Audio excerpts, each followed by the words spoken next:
আসসালামু আলাইকুম সুপ্রিয় দেশবাসী।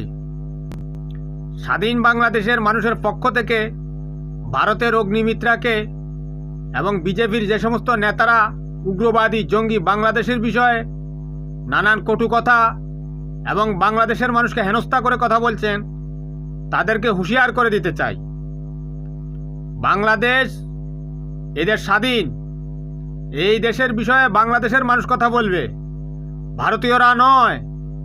তোমাদের এজেন্ট শেখ হাসিনাকে ভারত চলে গেছে, বাংলাদেশে আর কোনো ভারতীয় পতি এবং পতিতার সন্তানকে ঢুকতে দেওয়া হবে না। সর্বোচ্চ শক্তি দিয়ে প্রতিহত করা হবে। আর অগ্নিমিত্রারা ভালো কিছু খাও, ভালো কিছু চিন্তা করো।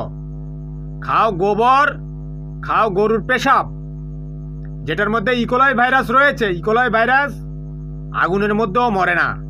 তোমাদের ব্রেনে অ্যাটাক করে